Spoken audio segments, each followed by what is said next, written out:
Turkey has just taken delivery of the first of 4 batteries of the S-400 missile defense system supplied by Russia in a $2.5 billion deal. In response, the US has expelled NATO member Turkey from the F-35 fighter program, despite Turkey having been integral to the fighter's development. Why did Turkey, a frontline NATO member state, pursue the S-400 so adamantly, knowing the consequences, and what are the implications of this decision?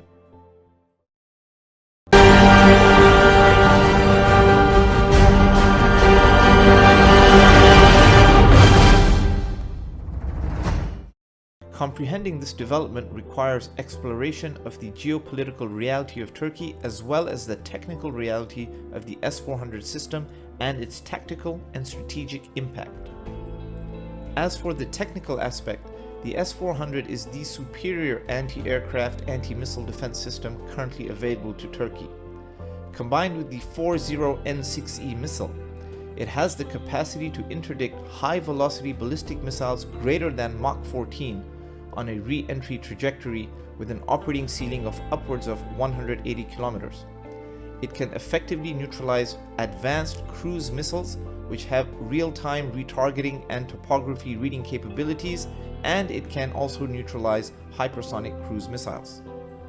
Its maximal interdiction range approaches 400 kilometers, which is vastly superior to the US Patriot's 100-kilometer operating range, meaning it is particularly effective against standoff airborne intelligence, surveillance, target acquisition and reconnaissance, or ISTAR platforms, and electronic warfare aircraft.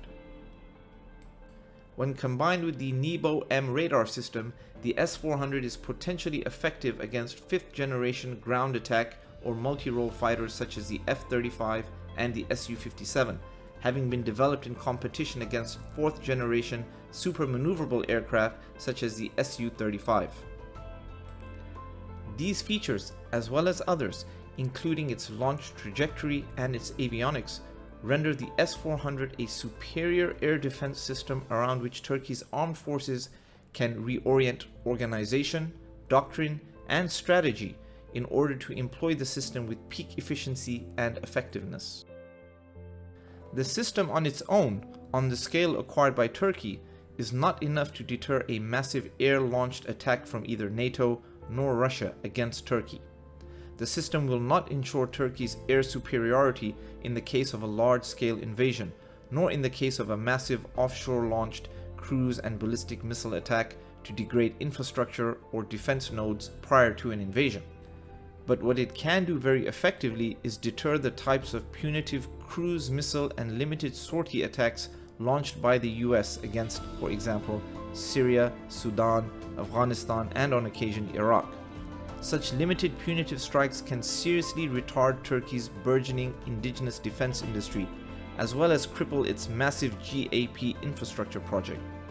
The S-400 is also an effective shield against missile attacks originated in the Syrian battle space by sub-state and non-state actors, a case demonstrated recently by the Houthi missile attacks against targets in Saudi Arabia. Hence, the acquisition of the S-400 system presents Turkey with a vital tactical deterrence capability. Geopolitically, Turkey currently finds itself in a difficult position vis-à-vis the United States. Turkey does not aim to unilaterally rupture its relationship with the US, and the Turkish military still sees its regional role as a pivotal military force within a wider US strategic architecture. However, Turkey is facing serious limitations imposed upon it by the US in the form of the Rojava Kurdish statelet, which is largely consolidated east of the Euphrates River along Turkey's southern border and is supported directly by the presence of elements of the US military on the ground with the YPG. Further, the US evidently sought to stall Turkey's acquisition of the US Patriot missile defense system, and then used threats of the imposition of CAATSA-based sanctions to deter Turkey from acquiring the S-400, which it has pursued for a number of years. The US's aim was to maintain Turkey's vulnerability in the critical area of missile defense, a vulnerability it appears to have since overcome.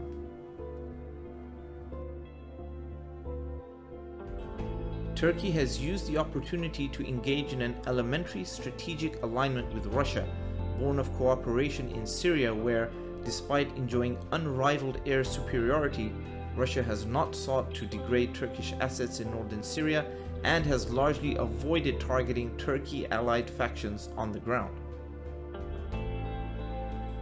This is particularly significant because as little as 3 years ago, Turkey shot down a Russian Su-24, soon after which the Russian ambassador to Turkey was assassinated by a member of Turkey's security forces. Yet, Turkey has effectively turned that confrontation around into a strategic relationship, much to the chagrin of the United States. Going forward, Turkey will further strengthen its relationship with Russia, but with measured steps, in order to acquire the Su-35 fighter and possible submarine assets.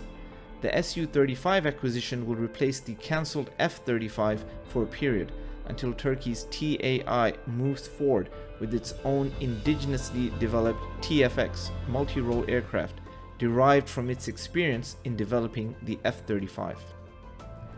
Both the US military and the Turkish military consider that over a long enough time frame, the relationship between Turkey and the US will have to be rehabilitated. Thus, Turkey's movement towards Russia is not a permanent strategic reorientation. Rather, it is a short to medium-term engagement aiming to neutralize tensions between the two arising from the initial foray of Russian air power into Syria. Further, it aims to achieve acquisition of key technologies denied to Turkey by the US. The Turkish military also seeks to increase its value to the US and NATO in order to orient the relationship between them in Turkey's technical and economic interest. I'm your host, Dr. Omar Khan. Thank you for joining me on Insight.